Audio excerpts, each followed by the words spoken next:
कैसे पता चलेगा कि हार्ट का पेशेंट है? How to know he is a heart patient? Very simple.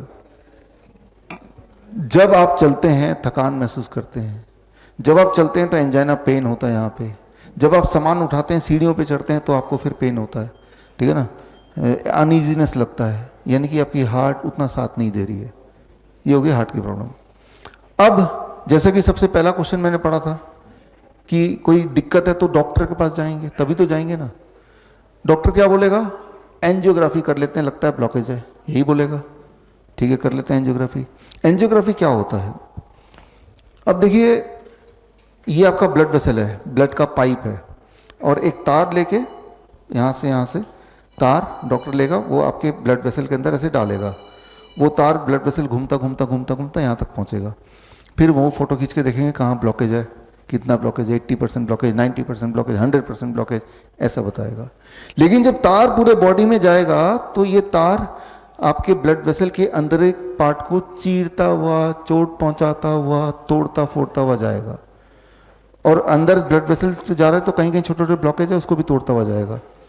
आपके ब्लड वेसल में कहीं कहीं छोटे छोटे ब्लॉकेज होंगे ही, लेकिन वो तार जब जाएगा तो उन ब्लॉकेज को तोड़ता हुआ जाएगा।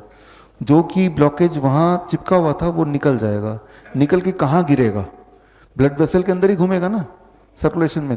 जब ब्लड वेसल में घूमेगा तो कहीं भी जाके अटक जाएगा। ब्रेन में अटकेगा तो ब्रेन स्ट्रोक हो जाएगा, किडनी में अटकेगा तो किडनी फेलियर हो जाएगा, पैर में अटकेगा तो गैंग्रीन हो जाएगी, है ना।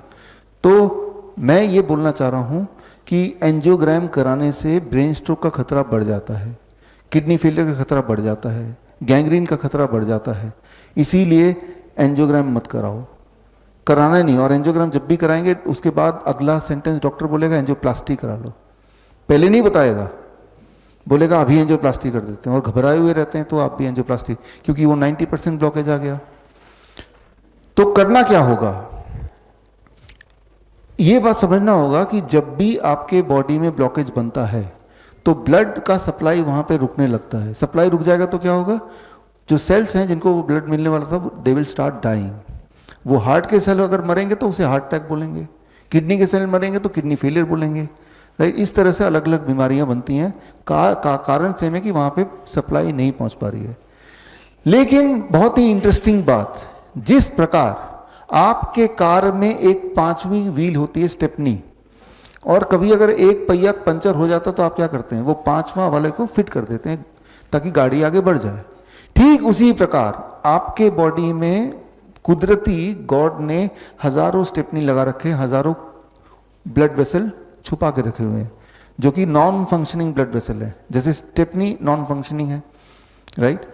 तो लेकिन जब भी कभी किसी की ब्लॉकेज होती है तो बॉडी क्या करता है? वो नॉन फंक्शनिंग स्टेपनी को खोल देता है, जिसे मेडिकली बोलते हैं कोलेट्रल आर्टरीज। कोलेट्रल आर्टरी खुल जाएगा तो जो ब्लॉकेज जहां पे, वो ब्लॉकेज वहीं रहेगा, लेकिन ब्लड नए वाले आर्टरी से वहां पहुंच जाएगा। तो सारा खेल क्या है कि कोलेट्रल आर्टरी खुल जाए। कोलेट्रल आर्टरी कैसे खुलेगा? वही time as medicine, food as medicine and 0 volt medicine. कितना टाइम लगेगा? 1 महीना लगेगा, हर दिन थोड़ा थोड़ा खुलेगा। कैसे पता चलेगा कि खुल गया है? कैसे पता चला था कि आपको हार्ट की प्रॉब्लम थी या है? कैसे पता चला था? जब भी चल रहे थे सांसें फूल रही हैं। आपके उम्र के लोगों के कंपैरिजन में आप ज्यादा थक जाते हैं, आपको चेस्ट पेन होने लगता है, भारी सामान उठाते तो तब अनईजीनेस फील होता है। 1 महीने बाद आप देखेंगे वो सब गायब हो गया। इसका मतलब यह है कि बॉडी ने नया कोलेट्रल आर्टरी खोल दिया है ना। अब जो कोलेट्रल आर्टरीज हैं वो सिर्फ हार्ट में नहीं है, वो किडनी में भी है, लंग में भी है, हर ऑर्गन में है। लेकिन जब आप ये तीनों मेडिसिन लेंगे जो आप ले रहे हैं, time as medicine, food as medicine, 0 volt, तो पूरे बॉडी के कोलेट्रल आर्टरीज साथ साथ ही खुलते जा रहे हैं।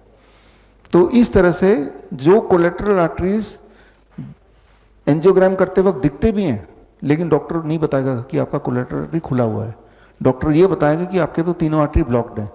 अगर तीनों आर्टरी 100% ब्लॉक्ड हैं तो इंसान जिंदा कैसे है? अक्सर आप देखेंगे कि ऐसे लोग मिल जाएंगे जिनको डॉक्टर ने बोला है कि आपके तीनों मेन आर्टरीज बंद हो गए 100%, लेकिन वो तो जिंदा है, क्योंकि उसके बॉडी ने कोलेट्रल आर्टरी को खोल दिया है। इसीलिए जब किसी को हार्ट अटैक होता है वो मरता नहीं है अक्सर। क्यों नहीं मरता है? क्योंकि बॉडी ने नए आर्टरी खोल दिए हैं, इसलिए इसे कहते हैं कोलेट्रल आर्टरीज। तो कोलेट्रल आर्टरी को पहले ही खोल दो। कैसे खोलना है? वही 3 medicine, time, food and 0 volt. Collateral artery खुल गए। यानी कि हार्ट की समस्या खत्म। समस्या खत्म कैसे पता चलेगा? I repeat, symptom will vanish. तो सिम्टम पे जोर रखिए। जिनका बीपी ज्यादा बढ़ गया, मान लो एक पाइप है, पानी का पाइप इमेजिन कीजिए, पानी का पाइप है और उस पाइप को जब पकड़ लेंगे आप, जोर से दबाएंगे तो पानी का प्रेशर बढ़ेगा कि घटेगा? है ना? जितना डायमीटर को घटाते जाएंगे उतना पानी का प्रेशर बढ़ता जाएगा।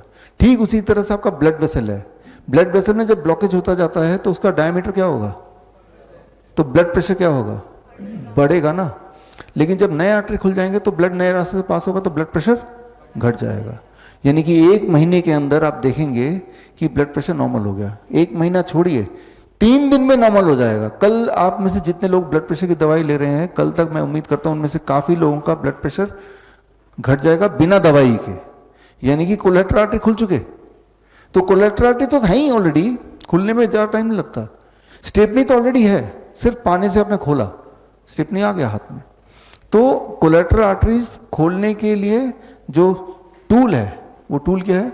Time as medicine, food as medicine and 0 volt medicine. इस तरह से आप अपने आप को ठीक कर सकते हैं। बड़ी से बड़ी बीमारी का आसान से आसान इलाज घर बैठे ही हो सकता है। अधिक जानकारी के लिए कांटेक्ट करें nearest doctor BRC clinic @ home.